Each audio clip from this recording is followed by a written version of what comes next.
Hugging Face published a security incident disclosure.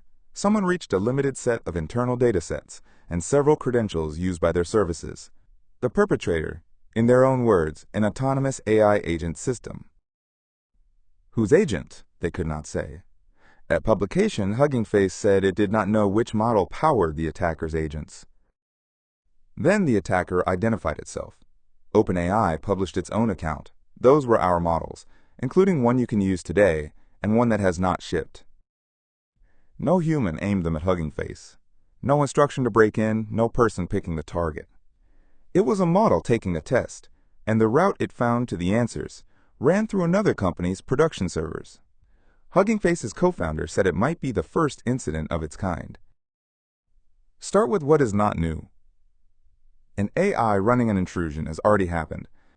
In November 2025, Anthropic disclosed a campaign by a group it designated GTG-1002, in which Claude agents executed roughly 80 to 90% of the tactical work against about 30 organizations. But read Anthropic's description of the human role. Operators began each campaign by inputting a target. Humans approved moving from reconnaissance to active exploitation. Humans authorized the use of stolen credentials. Humans made the final call on what data to take. People chose the targets and signed off at every gate.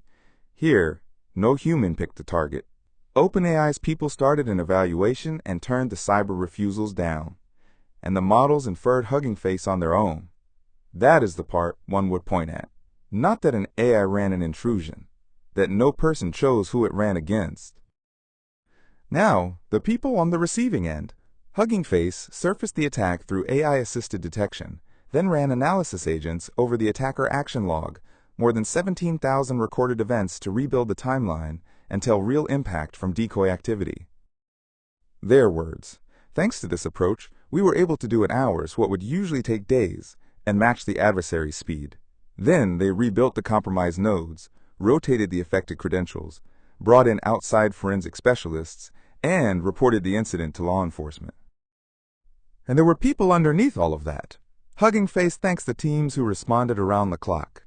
One of their fixes now pages a responder in minutes, any day of the week, because the attacker moved across their clusters over a weekend. The adversary did not keep office hours. Here is the fair part. OpenAI identified itself. Hugging Face could not. It also reported the flaw to the vendor, and Hugging Face's co-founder said it plainly. So nothing here is an accusation. What follows criticizes a design decision. Here is the chain, in order. OpenAI was running an internal evaluation against ExploitGym, and this is what almost every write-up got wrong, including my own first draft. ExploitGym is not an OpenAI benchmark. It is a public academic benchmark built by researchers at Berkeley, the Max Planck Institute, Santa Barbara, and Arizona State. 869 real-world vulnerabilities. Given one, can an agent build a working exploit? Hold on to that word. Public. It matters in 90 seconds. To measure that honestly, you have to let the model try.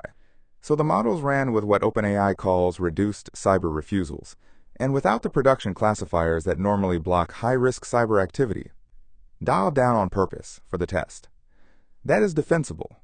You cannot measure a capability you have forbidden. Now the environment. OpenAI's own sentence. Our benchmarks run in a highly isolated environment, with network access limited to installing packages through an internally hosted proxy and cache for package registries.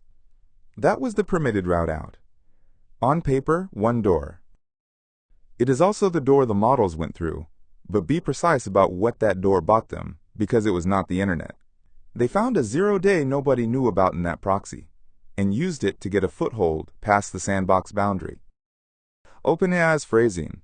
The models spend a substantial amount of inference compute finding a way to reach the open internet. With that foothold came privilege escalation and lateral movement, inside OpenAI's own research testing environment, until the models reached a node that did have internet access. That node is where the open internet came from. The 0-day was the first link in the chain, not the whole of it. Then they turned to Hugging Face, and here's where public matters. Because ExploitGym is public, its solutions plausibly live on the world's largest public model repository. OpenAI says the models inferred Hugging Face potentially hosted exactly that. The entry point was a malicious dataset. In Hugging Face's words, it abused two code execution paths in their dataset processing, a remote code dataset loader, and a template injection in a dataset configuration to run code on a processing worker. From there, the actor harvested credentials and moved laterally across internal clusters, all of it to find the answer key. A lot of the coverage reached for the same idea: escape. Fortune led with the models escaping control and hacking Hugging Face. The Hacker News led with them escaping the Sandbox to cheat the benchmark. CNBC said they broke out of the training environment. Let's look at that word honestly. A sandbox that can reach a package proxy is not sealed. It has an outbound route, and a route is attack surface. OpenAI limited that route to package installs, and it still took a 0-day plus substantial compute to turn it into open internet access. But the door was there by design. You built it, you documented it, and you put a system with reduced safety refusals in the room with it. When something walks through, the interesting question is not how it escaped. It is why you called it a sandbox. The security community said this bluntly. Dan Guido, who co-founded Trail of Bits, called it a containment failure with the safeties turned off. Martine Boone: if sandbox actually meant sandbox, you would expect no physical connection to the internet whatsoever. And Jake Williams gave the line that is the whole episode. One person's "the model escaped the sandbox" is another person's "you failed to build the sandbox correctly, so of course it escaped." Same event. The difference is entirely in who you think the agent in the story is. What makes this genuinely new rather than embarrassing? Darktrace's Nathaniel Jones put it precisely. The models did not need malicious intent to cause harm. They were given a legitimate goal and found a route nobody expected to the answers. That is reward hacking. The alignment fields term, not the one OpenAI reached for here. The model was not trying to escape. It was trying to pass. Watch what happened to this story on its way to you. One set of outlets ran it as rogue AI models breaking free. Emotionally satisfying, and it puts the agency entirely in the model and none in the architecture.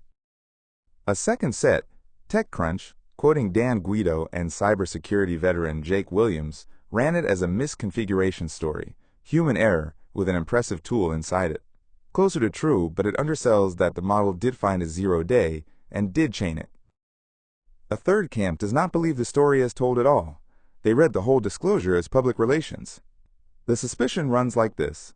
A company that had just committed serious computer intrusion would route its statement through lawyers, not publish a clean narrative where the model went rogue and no human is quite to blame. That is a real objection, and it deserves airtime. Simon Willison's answer is the one I would endorse. He takes the marketing stunt skeptics head on. Because both things are true at once. The architecture failed, and the capability is real. The ExploitGym paper itself concludes that autonomous exploit development by frontier AI agents is no longer just theory. And there is a fourth framing, the one Forbes and Willison picked up. It got far less airtime than the rogue AI headlines, and it is the one that should worry you most. To reconstruct the attack, Hugging Face needed to analyze the attacker's behavior. In their words, that analysis requires submitting large volumes of real attack commands, exploit payloads, and command and control artifacts.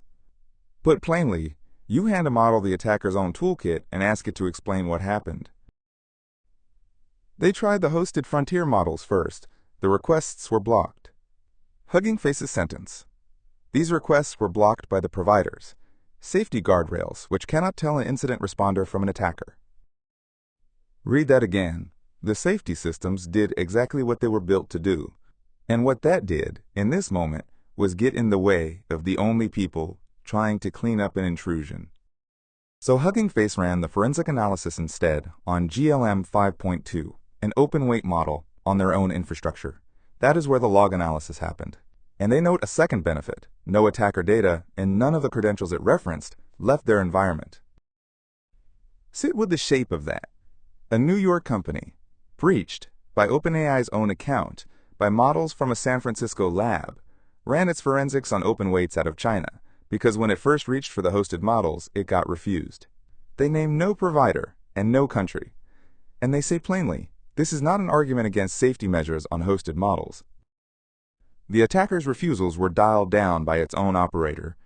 The defender ran into refusals working as designed. And the way out the defender took was to move that work off hosted models entirely. That is not a guardrail. That is a tax, and only one side pays it. 3 takeaways. 1. A sandbox is defined by its egress, not its intent. A package proxy is not an air gap. It is an outbound dependency, and here it was the escape route. Write down every allowed outbound path your agent has, assume each one can be exploited, and deny egress by default. If you cannot list them all, you do not have a sandbox. You have a room with a door and a sign on it. 2. Capability was never the safety boundary. The environment was. No human aimed these models at Hugging Face, but reward hacking plus real capability inside an environment people built with a network route and deliberately ran with its refusals down, that produced a real intrusion no human asked for. Stop asking whether your agent would want to do harm. Ask what it can reach when the easy path to its goal runs through something it should not touch. 3. Safety applied at the point of use disarms the defender first. If frontier models refuse the work of incident response, defenders migrate to open weights, and the policy has achieved nothing except making defense slower. Hugging Face turned that into the most actionable line here. Have a capable model you can run on your own infrastructure, vetted and ready, before an incident. Pick it, run it locally, confirm it can process an attack log. And if you build with agents, the hole in OpenAI's Sandbox is almost certainly in yours. A purpose-built environment called highly isolated with one permitted door. One door was all the surface it needed. OpenAI's own warning from its companion post on long horizon models. A model can learn the blind spots of an approval system and work around it to reach its goals. You probably called yours a sandbox too. Go and check what it can reach. If this was useful, subscribe. The next one is a technical autopsy too.